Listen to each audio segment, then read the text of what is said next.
boa noite, sejam muito bem-vindos. Boa noite, Mauro. Boa noite, Mariana. Boa noite para você de casa.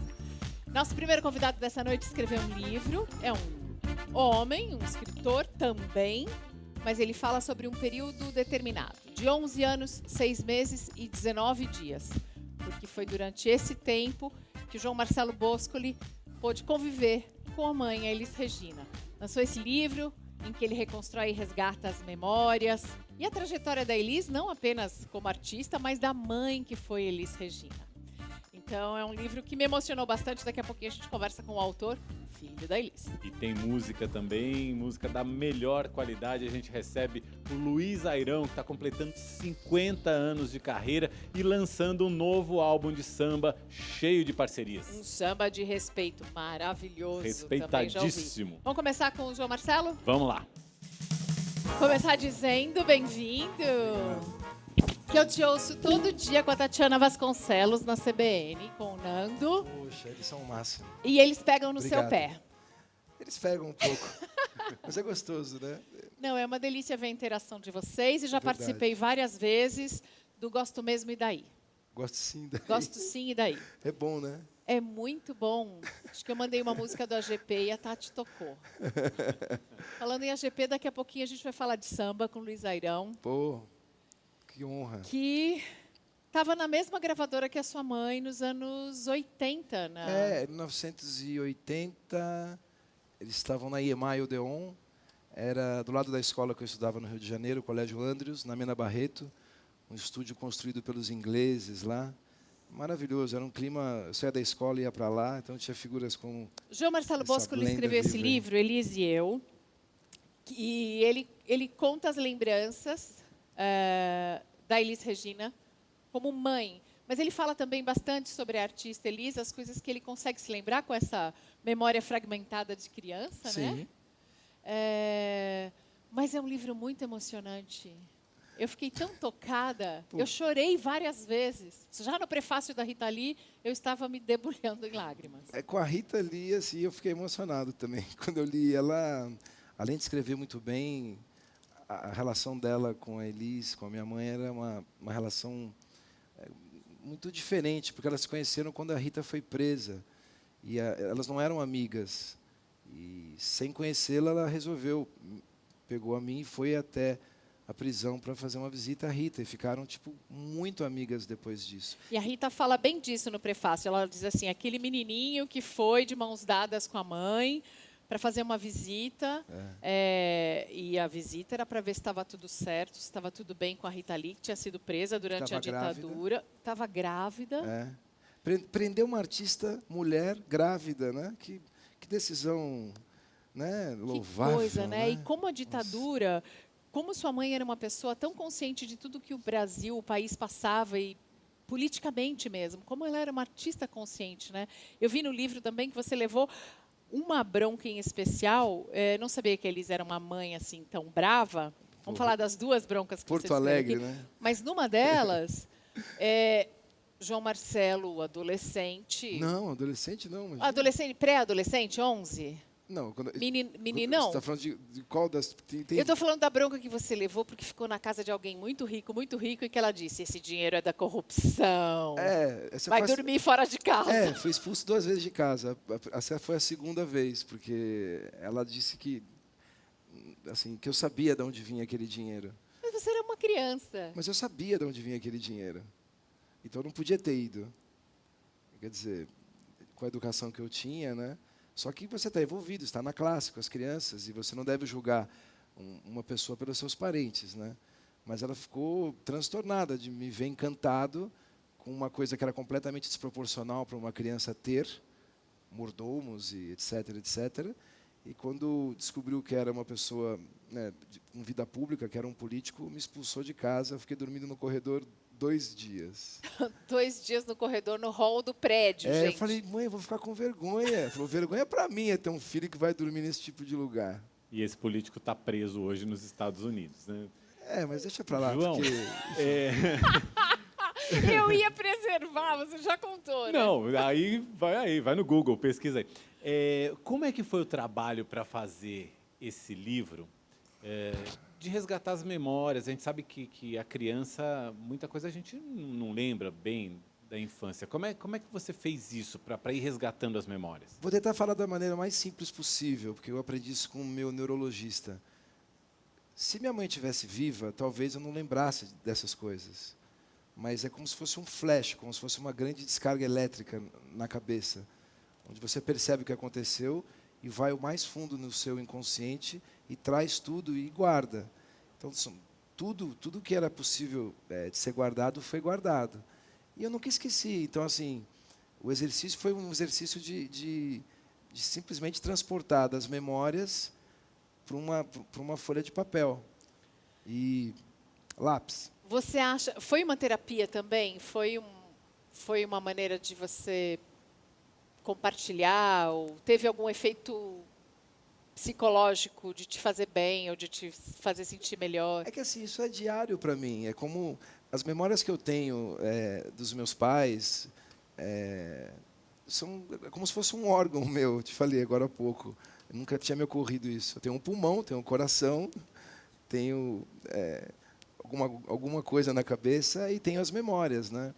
E ela é a mãe, né? Quer dizer, você é um pedaço da sua mãe, você é um pedaço do seu pai.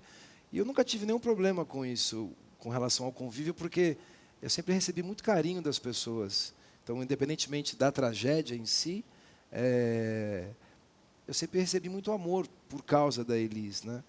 E, então, não foi uma coisa catártica, assim, não foi um exercício assim. Eu só queria assim, explicar que às vezes é difícil. Eu tenho uma imagem. Eu estou deitado na praia, exausto, lá na Joatinga. Fiquei pegando jacaré horas e não estava previsto dela chegar. Ela estava nos Estados Unidos. Aí eu abro o olho e ela está com a cara olhando para mim. Era meio-dia, mais ou menos, só podia ser porque o sol estava bem em cima dela. Então, uma imagem dela sorrindo para mim. É uma das imagens da minha vida. Eu teria que ser um escritor profissional para poder escrever isso, porque é só uma imagem. E um abraço, que foi o abraço mais longo da minha vida, um dos mais. Sabe o que dá para a gente sentir quando lê o seu livro? É que a relação que vocês tiveram foi uma relação de muita verdade e foi muito intensa. Ela já era uma pessoa marcante como artista, porque a Elis tem uma voz que a gente não escuta com o ouvido. A Elis, ela mexe com alguma coisa dentro. Até uns 20 e poucos anos, eu não conseguia ouvir Elis, porque eu chorava. Mas é engraçado, dependendo da música, o Sol Tinha de Ser Com Você, o Alô Marciano, são músicas mais leves, mas quando ela vai fundo... Uma vez eu encontrei com a Bjork, né? A Bjork queria conhecer algum filho da Elis. Eu era um pouco mais velho, fui chamado, e ela falou assim, João, eu não sei como a sua mãe tem coragem de ir emocionalmente aos lugares que ela vai. Eu não teria coragem de ir, porque eu não sei se eu conseguiria voltar. E se você perceber, cada música é um transe. A Elis não era uma intérprete. A Elis vivia cada música que ela cantava, né? E nem sempre é assim, né? Mas as entrevistas são quase tão boas quanto os álbuns, né? Então, porque ela é inteira na entrevista, né? E ela não tem medo, não é politicamente correta, não tem medo de se entregar, ou de se expor, ou de provocar, ou de ofender. Ela é inteira. A gente não tem mais isso hoje em dia. Não, acho que tem, mas é que estranhamente, eu nunca imaginei que eu fosse chegar nos dias de hoje e ver um país tão machista, tão agressivo com as mulheres, tão baixo, com esses números, né? Não quero estragar o nosso encontro aqui. Eu imaginei que o país seria outro no futuro. Eu pensei que a gente fosse uma sociedade matriarcal. E assim, o machismo aumentou, é inacreditável, né? E ela faz parte de uma geração que talvez seja das primeiras ou a primeira a sair de casa para ir trabalhar. Então, assim, eu sempre vi o mundo como a mulher sendo o centro da casa. Ela sempre foi a rainha da casa. Aliás, Regina quer dizer rainha, né? Regina.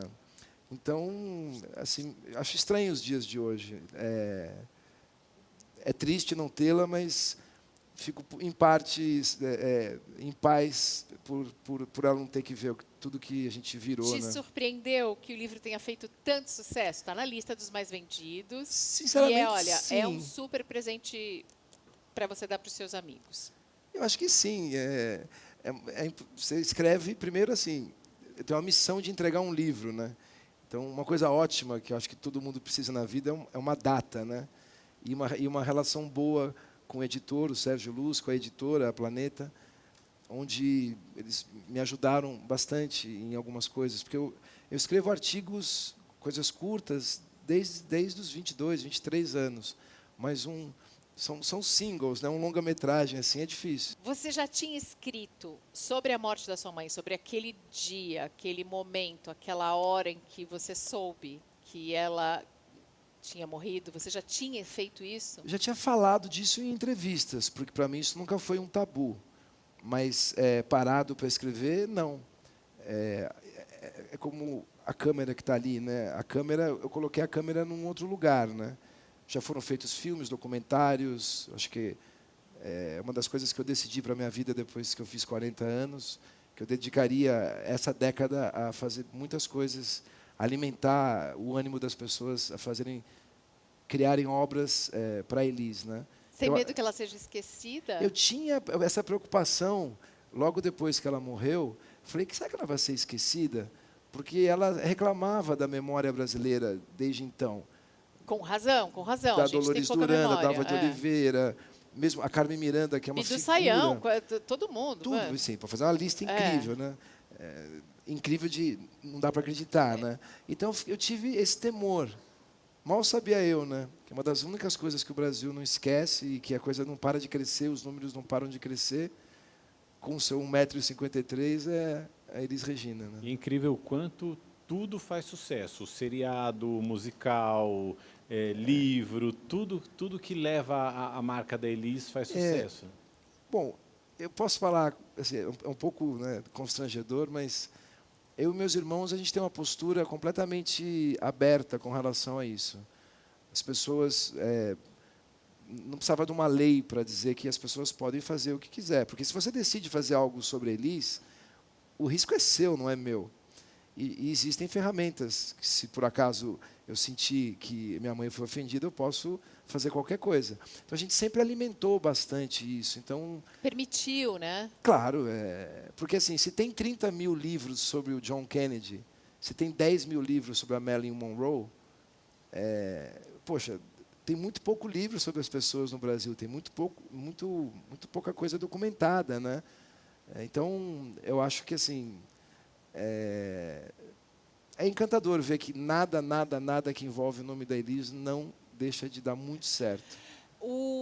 Você Fico mencionou encantado, seus irmãos, o Pedro Mariano e a Maria Rita. Sim. O João Marcelo Boscoli é filho do Ronaldo Boscoli e o Pedro Mariano e a Maria Rita são filhos do César Camargo Mariano. Exato. Então, uma outra relação da Elis. Com a morte da Elis Regina, você foi separado dos seus irmãos mais novos. Foi uma questão logística ali. Uma logística, mas imagina para uma criança de 11 anos.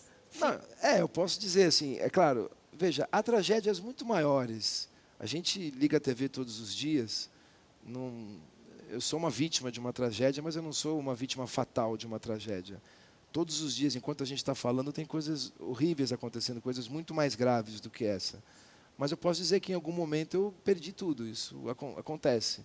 Foi nessa parte do livro que eu chorei muito. Porque eu fiquei pensando, um menino de 11 anos que não vai mais morar no lugar onde ele morava, que não vai mais ter o convívio com os irmãozinhos pequenos, Maria Rita com 4 anos. Você chorou muito nessa época ou você guardou muito mais? Eu chorava de vez em quando, Mariana, mas é assim, eu tinha uma sensação, eu tomei uma decisão, que talvez seja de autoproteção, não sei, que assim, eu não quero deixar minha mãe triste onde ela estiver. Se eu ficar triste, ela vai estar triste. Então, o que você faz no dia seguinte, né? A morte da sua mãe?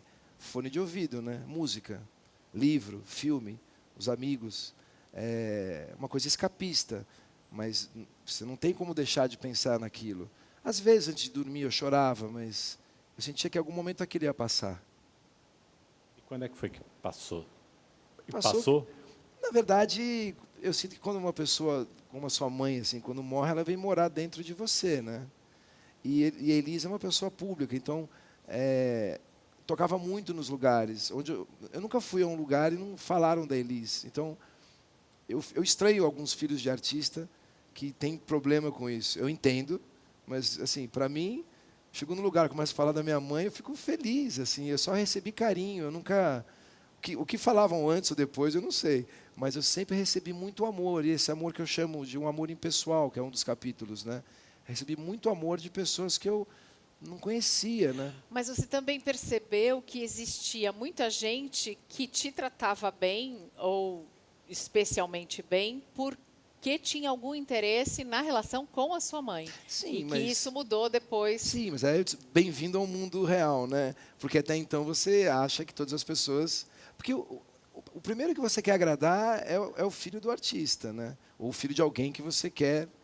Puxar o saco, vamos puxar o deixar saco, sério né? aqui. Vamos, sei lá. Falar claro É. aqui. Então, assim, se eu me encanto com seu filho, se eu trato ele bem, se eu levo ele ao futebol, se eu trato ele assim, o seu coração amolece automaticamente.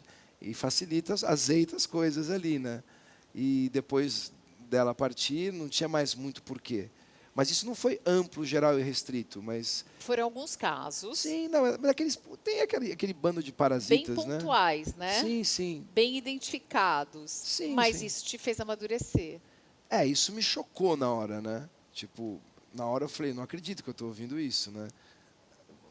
A cadeira não esfriou ainda, cara. O microfone ainda está ligado. Como assim, né?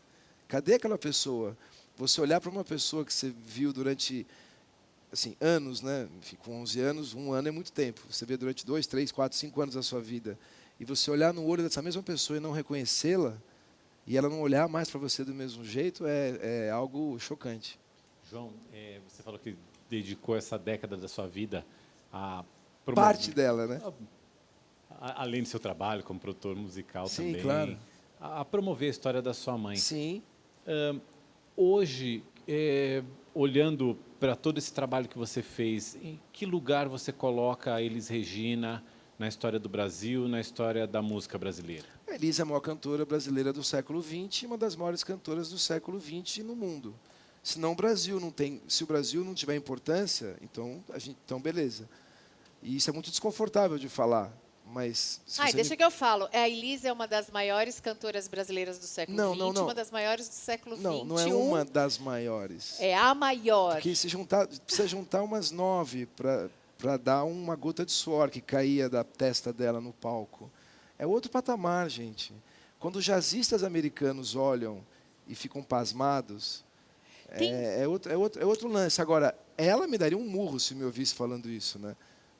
Porque assim, ela fala, isso não é Olimpíada, mas a melhor, assim, não tem termos de comparação. Isso é uma percepção que você foi construindo daquilo que você conhece de música como produtor musical, mas daquilo que você também ouviu sobre ela? Eu via desde pequeno. Não, eu vi os músicos. Os primeiros que me contaram isso foram os músicos, porque eu via nos camarins, né? Eles não acreditando no que eles estavam passando todos os dias. Aí comecei a ver afinação, dicção, interpretação. Não era interpretação, ela estava vivendo aquilo. Escolha de repertório, o quanto de compositores lançou, os músicos, os produtores. Aí eu comecei a falar, o swing, não desafinava nem pagando Quem dobrado. é comparável a Elis no mundo, para você? Não, eu acho que assim, veja... Vai lá, alguém que você goste tanto. Não, é aquele panteão que conhecemos. A gente tem a Sarah Vaughan, tem a Billie Holiday, tem a Maria Callas, tem esse panteão. O Brasil precisa aceitar, que assim, precisa gostar um pouco mais de si, né? O Brasil é um país interessante. Uma força da natureza como Milton Nascimento não é uma coisa que nasce todo dia, né? E há pessoas incríveis. Agora, é uma luz que é para iluminar. Agora, sempre vai soar, eu não gosto de falar disso, mas você me perguntou frontalmente, eu tenho que responder. Porque é sempre o filho falando. E parece também aqui, no nosso país, que você falando bem de alguém, parece que é em detrimento de outros. E não é. Eu amo várias cantoras, mas se você me perguntar, se tivesse um trono, esse trono é da Elis. Ou quem canta mais do que a Elis? Você pode não gostar, mas ninguém canta mais do que eles. Remasterizamos e remixamos vários álbuns. 70% do que a gente ouve da Elis no rádio era uma voz guia, é uma voz que ela cantava para os músicos gravarem. Depois ela ia fazer a definitiva e a definitiva não ficava. É um take só de uma pessoa cantando com um microfone igual ao seu, sentado na técnica. Os discos eram gravados em 2, 3 dias. O Tiro ao Álvaro foi gravado em menos de meia hora, mesmo. Entre eles chegar no estúdio, que o Fernando Faro convidou para participar do Adoniran, escolher entre 2 músicas, ouviu uma, ouviu o Tiro ao Álvaro, é essa, me dá 2 minutos, ouviu 3 vezes, memorizou, gravou e foi embora. Isso em meia hora. Então, assim... Às vezes você fica pensando, nossa, se fosse minha mãe hoje, com os recursos que a gente tem não, porque palco, ela é imprevisível, né? Então, assim... o que me assusta é a capacidade de trabalho dela em vida, a quantidade de horas, de obras, de shows, de entrevistas, o quanto que ela trabalhou ao longo da vida e tendo uma presença tão marcante como mãe em casa. O que você vê da Elis na Maria Rita? Vejo um pedaço da Elis na Maria Rita. É que vendo a Maria Rita me vem outras coisas, porque me lembro da Elis esperando o Tiago, e era o Tiago, e quando nasceu era a Maria, Era Rita. Maria Rita. E aí isso teve um efeito muito grande na vida dela, né? Ela disse que ficou mais parecida com a própria mãe, que ela começou a fazer mais crochê do que ela fazia antes, porque ela tirava muita energia da dona de casa, que é outra coisa que a gente tem mania de desmoralizar, né? A economia nasceu com as donas de casa. O trabalho não remunerado da dona de casa é que faz a conta do mundo fechar. E a gente não só não valoriza o trabalho da dona de casa, como às vezes até despreza, né? E a o que Elisa sua mãe era o gostava de contrário. fazer em casa? Ela passou um ano sem ter ninguém em casa, assim, da casa para fora, jardim, piscina, tal, tudo bem, mas da porta para dentro tudo. Então, cozinhava, lavava roupa, levava gente, tinha períodos sabáticos, né?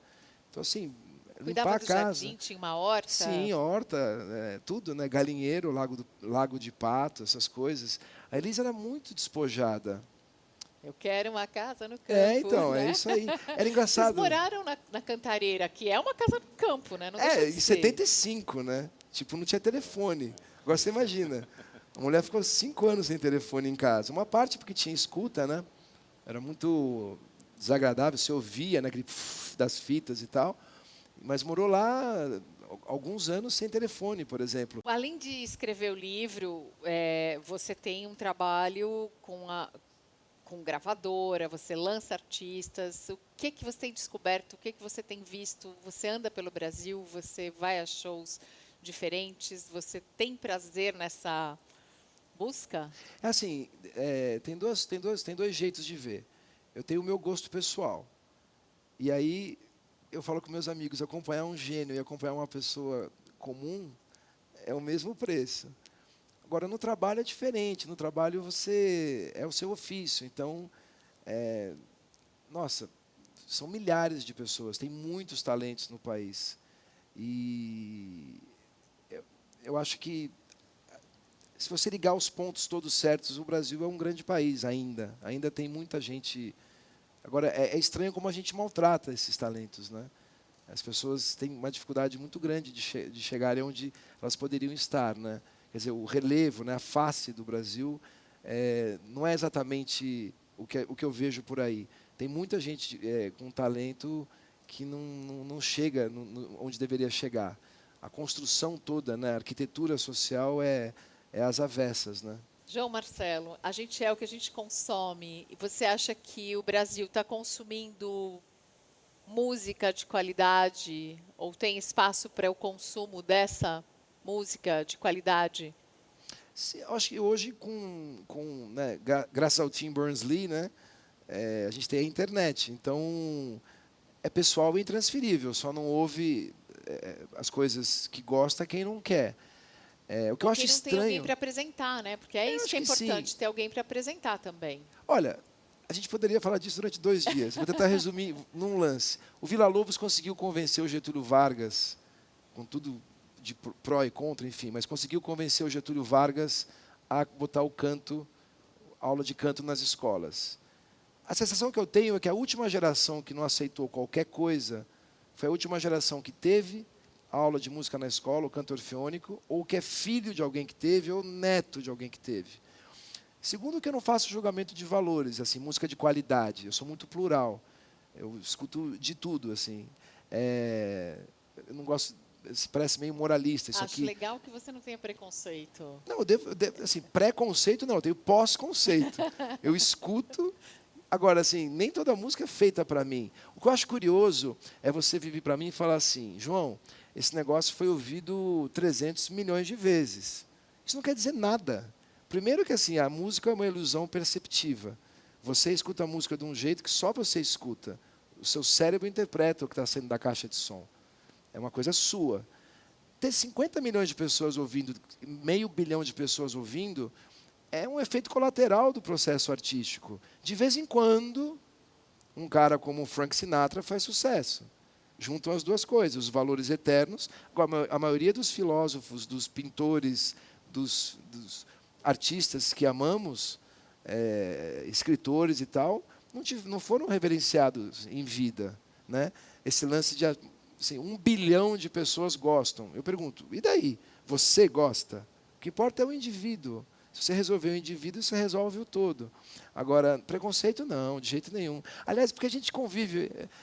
Eu tenho um estúdio, que é o meu lugar favorito no mundo. O estúdio, é a coisa que eu mais gosto.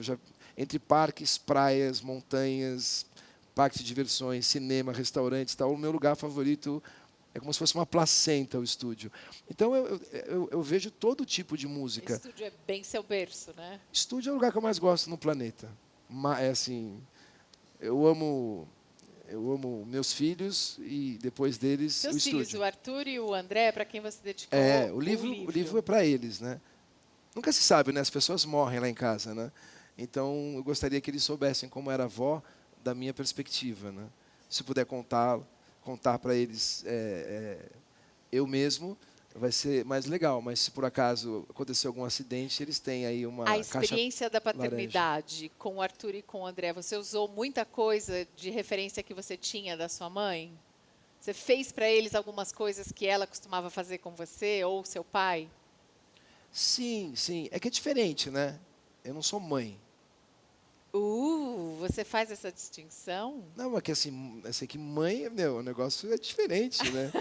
Você está lá dentro. Eu assim. agradeço, porque eu tenho um filho, mas eu não mas é sabia que mãe, que existia mãe assim, é claro, eu estou falando, tem mães que abandonam filhos e tal, não tô falando nas condições ideais, né? Não dá para comparar, né? Condição normal de temperatura e pressão, com letra maiúscula. Não, tipo para mim, Deus. mãe, caixa alta. Por que você escreveu mãe com letra maiúscula? Porque mãe é com letra maiúscula. Assim, fora exceções, o que a gente pode fazer como pai é lutar por um honroso segundo lugar. Muito. Mauro, fiquei aqui numa... Qual é a música da Elis Regina que você mais gosta? A interpretação dela é o Bêbado e Equilibrista. Adoro. Qual que Apesar de que você também mais Águas gosta? de Março também é covardia. Eu gosto de todas de Tom e Elis, eu gosto... Elise e Tom. É? O disco é dela, ele é o convidado. Ladies first, lady. Sai da minha frente. Adorei. Eu gosto de todas de Elis e Tom. Não, uma obra-prima. É considerado um dos 10 álbuns mais importantes do século XX. É um dos meus preferidos. Não, Tom Jobim, gente. Não, Elis Regina, gente. Então, mas assim, maravilhoso. Juntou e ainda dois tem lá gênios ali. E aí o César Mariano, o Luiz de Oliveira, o Luizão Maia, Paulinho Braga, Hélio Delmiro, em Los Angeles. Mas você consegue separar algumas canções que a sua mãe interpretava e que você dizia, que sua mãe vivia e que você dizia, uau, essa é uma das minhas preferidas? Sinceramente, a primeira que eu lembro Só Tinha de Ser Com Você, que eu tinha certeza que era para mim aquilo, né? Que bonitinho. E Águas de Março, né? Também. O Elise e Tom é um álbum que compõe as minhas primeiras memórias. Então, assim, a minha vida começou maravilhosamente bem, né? Só piorou desde então, fora os meninos, né? Elise e Tom, em Águas de Março, ela faz aquele... E eu me divertia muito ali. Tirando sarro dele, né? Brincando com ele. Ela brinca muito, né, com a música. É engraçado. O que mais me assustou, assim, quando eu fui trabalhar com a Elise uma vez, mixando, foi que ela deu uma risada e eu joguei no afinador digital e as notas da risada estavam todas dentro da escala. Aí eu falei, meu, assim, então assim, Ela não desafina nem na risada. porque é natural. O Pelé não olhava para a bola, entendeu? É uma coisa natural. Eu sou do tempo que a afinação era um pré-requisito, não era uma qualidade. E também não tem problema desafinar. Eu adoro um monte de compositores que não são exímios cantores. Isso não é um... Mas se você é um cantor, o mínimo que eu espero, se você está a 2 metros de altura, cobrando ingressos, é que você cante. É o mínimo que eu espero. E aí, interpretação, essas coisas todas, aí vai o gosto. Mas a afinação, para mim, é swing, balanço e afinação é pré-requisito, não é qualidade. E qualidade não é substantivo, não é adjetivo, é substantivo. Então, música de qualidade, eu também não sei o que é. Eu sei que música foi feita, para lembrar o meu ídolo Stevie Wonder, foi feita para ligar as pessoas. É um diálogo nosso com a natureza. Talvez seja o maior presente divino para a humanidade, né? É a única coisa que a gente faz melhor que a natureza. Porque eu trocaria a Quinta de Beethoven por um trovão fácil, fácil, fácil. Eu trocaria o barulho do mar pelo Stevie Wonder fácil. É a única coisa que a gente faz melhor que a natureza é música. O resto, a gente só faz imitações, né? Quando eu estou meditando, eu enxergo algumas luzes e tem sempre música dentro da minha cabeça. Então, Quando você lembra de uma música, ela toca na sua cabeça. é impressionante isso. Música é um negócio incrível mesmo. Música é a coisa mais legal que tem. Todas as outras artes, quando sonham que são música. Toda atividade humana, quando sonha que é música. A pintura, eu já vi uma exposição em que deram notas musicais para as cores. Mas se você for ver, ficou maravilhoso. se você for ver comprimento de onda, tem tudo a ver. Que delícia esse papo com o João Marcelo Boscoli, que está todos os dias na Rádio CBN com a Tati Vasconcelos e com o Nando, falando sobre música. Aqui ele falou um pouquinho sobre esse livro que ele escreveu, sobre as memórias que ele tem da mãe, Elis Regina. É um livro muito emocionante e temos muito em comum. Meu primeiro CD também foi Earth, Wind and Fire. Nossa! E quando ela trouxe o Santo Sudário para mim, musical, que era a jaqueta do Earth, Wind and Fire, ela foi jantar com os caras. Imagina, para mim era tipo super-homens, né? Eles tinham um pôster no quarto. Então eu amava o Maurice White, um homem incrível. Então, para saber mais, você compre o livro. A nossa entrevista termina agora.